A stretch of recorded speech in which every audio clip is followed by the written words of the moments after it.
Good morning, Hutchinson High School. My name is Frederick William Beerer. You're watching the Hawk Hit News, and the end is nigh. First of all, it's important to know that tomorrow, that being April 26th, 2024 AD, is an early out. Classes will end before noon, and all students will need to leave the building by 12:30. This year, the junior prom will be happening at the Birch Hill Rec building from 8 to 11 on April 27th. That's this Saturday. The theme is 70s disco, as most people already know. If you're a junior or senior, you can get your tickets at the front office for $30 for one or $50 for two. Tickets are now available to be purchased by sophomores. Furthermore, student council elections are coming up. If you're hoping to run for student council, your video will need to be turned in by April 29th. Also, an anonymous candidate for student body president has posted up QR codes to vote for next year's Spirit Days. So if you see any of those around the school, you can fill those out at your leisure. Next up, here's Clarabella to tell us the news on the yearbook bribe. It is still going on. It will go on until May 3rd. It ends. The winner will be announced on May 10th, though. In first place is Elias. In second place is Cameron Farrell. And then in third place is Jamel. Elias is winning with 55 photos. 55 photos. So that's the mark to beat if you're looking to get $20. Thank you. Next, let it be known that you can help the library purchase requested reading materials. Just go to the link on screen to purchase books that have already been vetted and are approved for purchase.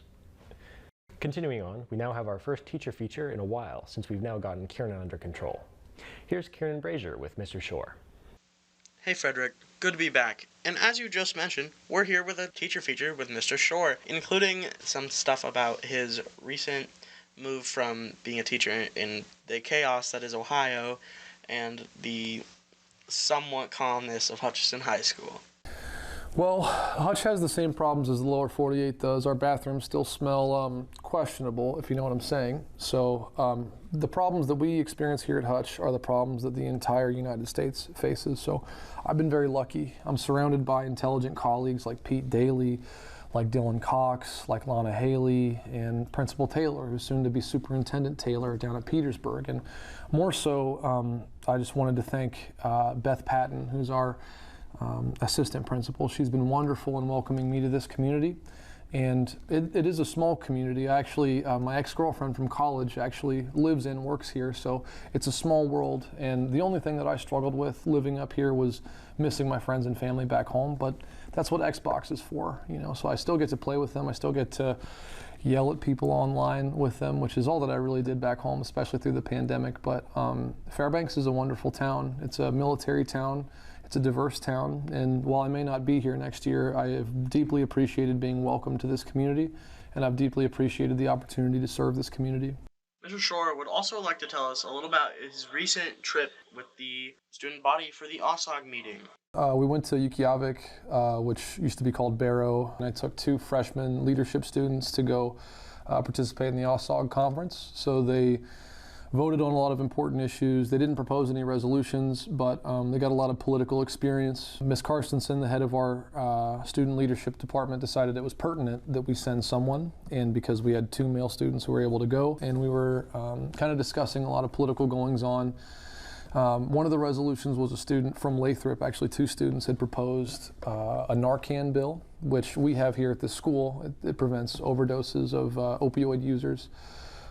So Nurse Bayshore has Narcan in her office if anyone, has to go through something like that. But the resolution did pass, and it was voted on by our students. And after it passed through the OSOG student leadership, they then submit the resolution to our Alaska State Legislature. So a lot of the times kids don't think that their actions, their decisions, or their political choices matter, which is not true at all.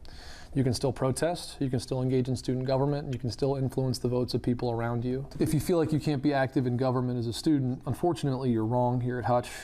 If you want to participate in student government, please run. Along with just going to the OSOG meeting, here's a little bit more about the actual happenings with the students and kids at the meeting itself, whether it be during the discussions or outside of the discussions. You get to meet with other students who are just like you, but they're from around the state, whether it's Unalaska, Naposkiak, Nikiski, Bethel, Alaska, anywhere. You get to meet with these students, and it was hosted by Barrow students. The benefit of it is the socialization, as well as the realization that you're going to be around those same age peers the rest of your life. So you can talk to kids about, okay, you're going to Yale, you're going to a St. Louis college, you're going to Ohio State. How was that financial application process? How was that process of going to the student leadership conference?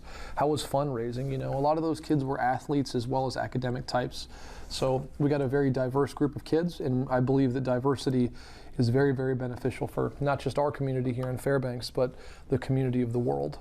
So it was nice for kids like Ian and kids like Max to intermingle with Native kids, African American kids, white kids, with kids from all different backgrounds. And at the end of it, I think they came away with a lot of life lessons. I think it'd be wise to go. So if you're a junior in leadership, a sophomore in leadership, or you're a freshman and you have no idea what I'm talking about or what OSOG is, I would definitely highly recommend participating in your local government, because you control your future. No one else does. I thought it was very interesting, and even though our kids didn't propose a resolution, when they're sophomores and juniors, they'll have the skills and the practice and the forethought to write their own resolution. So I thought it was a great conference, and overall I wish I had taken more kids. I only took 2. Bethel took, I believe, 18 kids, and Bethel is a much smaller school than ours. They just care a lot more about their local government, maybe more so than kids here at Hutch. So I guess this is my PSA to say, if you haven't run for student council, or if you failed to run for student council, please run. Mr. Shore also has a very brief closing statement for everybody. You guys got to understand, here in a couple years you're going to vote, or you're not going to vote. I haven't voted since 2016, and there's a reason for that, okay? So if you choose to abstain, which our student council members choose to sometimes, or you choose to vote, make sure that your voice is heard. If you don't voice your opinion, because at the end of the day, no one's going to be able to reciprocate or help you unless they know how you feel. So if you have problems, if you have issues, speak up. We're here to support you, and we're here to help you. And I really would like more kids on the student government trip. It's a neat opportunity. In the fall, it's going to be at Delta, which is in our region. It's a great opportunity, and at the fall conference, it'll be very, very wonderful if we send more than 2 kids. I want to send at least 10. Ms. Carstensen, the leader of our student leadership, wants to send at least 10, and we want to send a message to the rest of the state that CTE schools are much, much more intelligent, thoughtful, and hardworking than gen ed schools. There's a lot of smart kids at this school.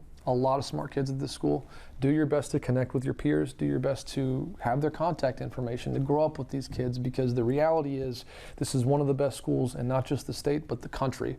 And don't waste your opportunity while you're here. You're here for a reason. So other than the teacher feature, I did want to say that I've been bullied for my lack of a full head of hair here at this school, and I wanted to formally complain to Miss Patton that we've got to stop the bald hate, okay? Thanks for the interview, Mr. Shore, and thanks for all your support over the course of the school year. We very much appreciate it. The next announcement we have is that today is the very last day to submit custom pages for the yearbook. You can order your yearbook on treering.com, and if you have any more photos to submit, go ahead and submit them with the QR code on screen. Well, that's everything for today.